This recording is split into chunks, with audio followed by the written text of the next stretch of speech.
नमस्कार, मैं ज्योति, सहायक आचार्य हिंदी विभागाध्यक्ष महाविद्यालय के इस शैक्षणिक यूट्यूब चैनल पर मैं आप सभी का हार्दिक अभिनंदन करती हूँ।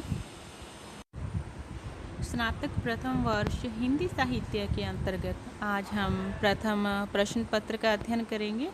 प्रथम प्रश्न पत्र के अंतर्गत प्रथम इकाई में हमारे पाठ्यक्रम में अंधेर नगरी नाटक, जो कि भारतेंदु बाबू हरिश्चंद्र जी द्वारा रचित है, सम्मिलित किया गया है। आज हम इस नाटक का अध्ययन करेंगे। अंधेर नगरी प्रसिद्ध हिंदी साहित्यकार भारतेंदु बाबू हरिश्चंद्र जी का सर्वाधिक लोकप्रिय नाटक है।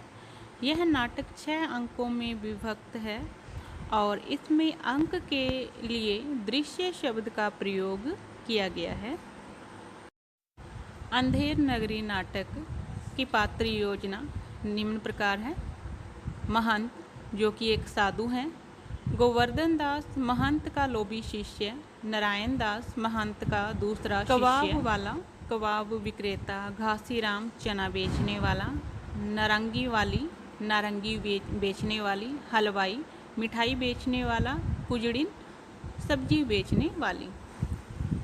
मुगल मेवे और फल बेचने वाला। पाचक वाला चूर्ण विक्रेता। मछली वाली मछली बेचने वाली। जात वाला जाति बेचने वाला। बणिया राजा, जिसको चौपट राजा कहा गया है। मंत्री, चौपट राजा का मंत्री। माली, 2 नौकर, राजा के 2 नौकर।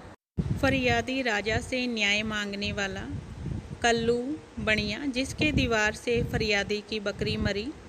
कारीगर, कल्लू बणिया की दीवार बनाने वाला। चूने वाला, दीवार बनाने के लिए मसाला तैयार करने वाला। भिश्ती, दीवार बनाने के मसाले में पानी डालने वाला। कसाई, भिश्ती के लिए मशक बनाने वाला। गडेरिया, कसाई को भेड़ बेचने वाला। कोतवाल, 4 सिपाही और राजा के सिपाही। पात्र योजना के पश्चात अंधेर नगरी नाटक का कथानक। इस कथानक में कुल 6 दृश्य हैं। जैसा कि मैं पहले भी बता चुकी हूँ कि अंक के बजाय दृश्य शब्द का प्रयोग इस नाटक में किया गया है। अंधेर नगरी नाटक का कथानक इस प्रकार से है। पहले दृश्य में महंत अपने 2 चेलों के साथ दिखाई पड़ते हैं, जो अपने शिष्यों गोवर्धन दास और नारायण दास को पास के शहर में भिक्षा मांगने भेजते हैं। वे गोवर्धन दास को लोभ के बुरे परिणाम के प्रति सचेत भी करते हैं, क्योंकि उन्हें भय था कि गोवर्धन दास शहर में जाकर लोभ में न फंस जाए। दूसरे दृश्य में शहर के बाजार का दृश्य है, जहां सब कुछ टके से बिकता है। गोवर्धन दास बाजार की यह स्थिति देखकर आनंदित होता है और 7 पैसे में 2.5 सेर मिठाई लेकर अपने गुरु के पास वापस लौट जाता है। तीसरे दृश्य में महंत के पास दोनों शिष्य लौटते हैं। नारायण दास कुछ नहीं लाता, जबकि गोवर्धन दास 2.5 सेर मिठाई लेकर आता है। महंत शहर में गुणी और अवगुणी को एक ही भाव मिलने की खबर सुनकर सचेत हो जाते हैं और अपने शिष्यों को तुरंत ही उस शहर को छोड़ने के लिए कहते हैं। महंत उस शहर की स्थिति देखकर अपने शिष्यों से कहते हैं, सेत सेत सब एक से जहाँ कपूर कपास, ऐसे देश कुदेश में कभू न कीजिए वास। नारायण दास उनकी बात मान लेता है, जबकि गोवर्धन दास सस्ते स्वादिष्ट भोजन के लालच में वहीं रह जाने का फैसला करता है।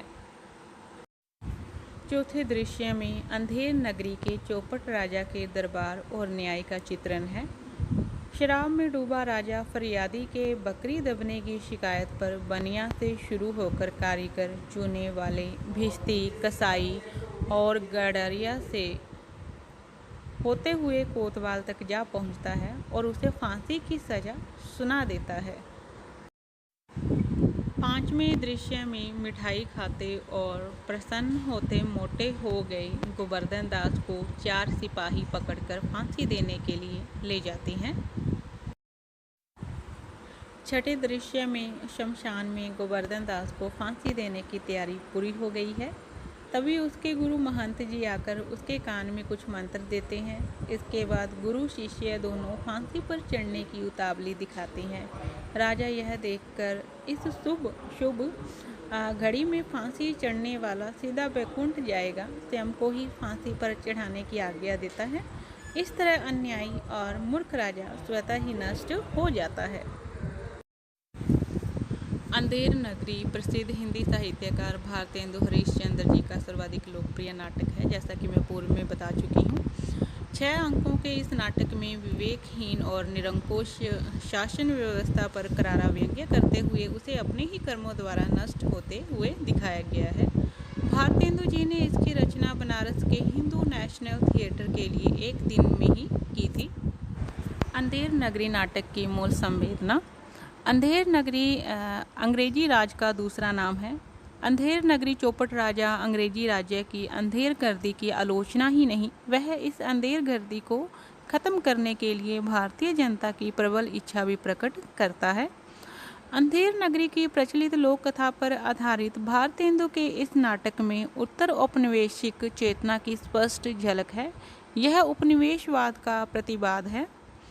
भारतेंदु जी ने अंधेर नगरी को पश्चिमी साम्राज्य का रूप दिया है।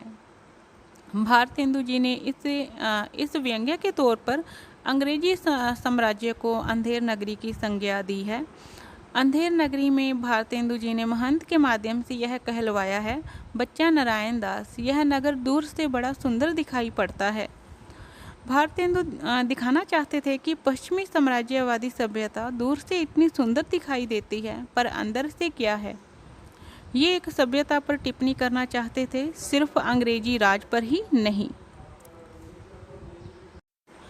भारतेंदु द्वारा अंधेर नगरी में चित्रित महंत विवेकशीलता का प्रतीक है। भारतेंदु ने महंत की ये विवेकशीलता एक गुरु के रूप में उद्धृत की है। अपने गुरु की आज्ञा न मानकर गोवर्धन दास टके सेर मिठाई खाता है और चौपट राज्य की व्यवस्था में फंस जाता है। फांसी पर जब शिष्य को लटकाया जा रहा था तो उसने गुरु का स्मरण किया। उन्होंने जो युक्ति सुझाई वही कारगर हुई, यानी आज भी होगी। यानी गुरु के महत्व को भारतेंदु जी प्राथमिकता देते हैं। इस दृश्य के माध्यम से यह भी दिखाने का प्रयास किया है कि शिक्षा और ज्ञान के कारण ही हम बड़े से बड़े संकट से बच सकते हैं। अंत में इस नाटक के संबंध में कुछ महत्वपूर्ण तथ्य हैं जिनका अध्ययन हमारे लिए आवश्यक है। अंधेर नगरी एक प्रहसन है, पूरा नाटक नहीं है, लेकिन इसे भारतेंदु जी ने 6 अंकों में विभाजित किया। इन अंकों को दृश्य के नाम से अभिहित किया गया है। ये सभी दृश्य अलग अलग स्थानों पर घटित होते हैं। छोटा नाटक होते हुए भी इसमें पात्रों की संख्या बहुत ज़्यादा है। गद्य में संवादों के साथ साथ पद्य के अंश भी काफ़ी ज़्यादा हैं। पहले अंक की शुरुआत ही गीत से होती है। पूरे प्रहसन को रंगमंच पर भी खेला जा सकता है, खुले मंच पर भी और नुक्कड़ नाटक शैली में भी। वस्तुतः इन तीनों रूपों में यह नाटक खेला भी गया है। नाटक के इन सभी पक्षों के बारे में हम इस अंत में हम अध्ययन करते हैं। नाटक नामक पुस्तक में भारतेंदु ने प्रहसन की परिभाषा देते हुए लिखा भी है, हास्य रसम का मुख्य खेल, नायक राजा व धनी व ब्राह्मण व धूर्त कोई हो। इस प्रकार से इसमें अनेक पात्रों का समावेश होता है। यद्यपि प्राचीन रीति से इसमें एक ही अंक होना चाहिए, किंतु अब अनेक दृश्य दिए बिना नहीं लिखे जाते। इस परिभाषा को प्रस्तुत करते हुए उन्होंने बाद में हास्यार्णव वेदिकी हिंसा न भवति अंधेर नगरी की गणना प्रहसन के रूप में की है। तात्पर्य यह है कि भारतेंदु जी ने अंधेर नगरी को प्रहसन माना है, लेकिन उसकी शास्त्रीय संरचना में पर्याप्त ढील भी दी है। उन्हीं के अनुसार प्रहसन हास्य प्रधान होता है। इस दृष्टि से अंधेर नगरी भी हास्य प्रधान है, लेकिन सिर्फ हास्य प्रधान ही नहीं, वर्ण इसमें व्यंग्य का जबरदस्त पुट भी मिलता है। इसीलिए चाहे तो हम यह भी कह सकते हैं कि अंधेर नगरी हास्य प्रधान या दूसरे शब्दों में हास्य व्यंग्य प्रधान है, न कि सिर्फ हास्य प्रधान। आज के इस वीडियो में हमने इस प्रकार से अंधेर नगरी नाटक की भूमिका, इसकी पात्र योजना, कथानक और मूल उद्देश्य का अध्ययन हमने आज के इस वीडियो में किया। धन्यवाद।